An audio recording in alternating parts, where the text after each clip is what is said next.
ये कहानी महाभारत के सबसे महत्वपूर्ण और रोचक हिस्सों में से एक है। समय के साथ साथ पांडु राजा गद्दी पर बैठ जाते हैं। तब उन्हें रानी कुंती और माद्री से विवाह करना पड़ता है और धृतराष्ट्र की शादी गांधार देश की राजकुमारी गांधारी से हो जाती है।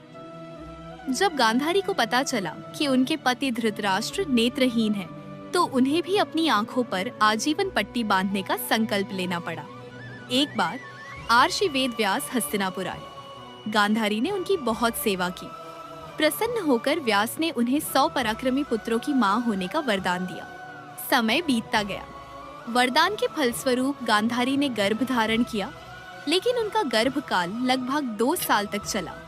इस बीच उनकी देवरानी कुंती पांडवों को जन्म देती है। इतने लंबे इंतजार से क्रोधित होकर गांधारी ने अपने गर्भ पर प्रहार किया, जिसके कारण समय से पहले ही एक मांस का टुकड़ा बाहर आ गया।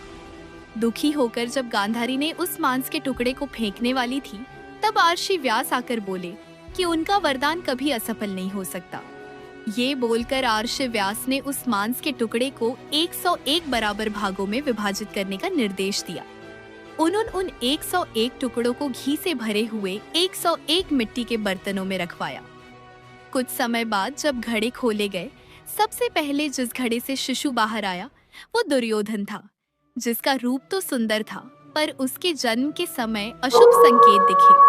जंगलों में जानवरों ने चीखना शुरू कर दिया। आसमान से बिजली चमकी और प्रजा डरे हुए थे। राजा धृतराष्ट्र ने अपने मंत्री विदुर से पूछा, ये क्या संकेत है? विदुर ने कहा, राजन, ये बच्चा राज्य के लिए विनाश का कारण बनेगा। लेकिन धृतराष्ट्र अपनी मोह माया में बंदी हो गए और दुर्योधन को जीने दिया। इसके बाद उन सभी घड़ों से एक एक करके 100 कौरव और एक पुत्री दुश्शला का जन्म हुआ।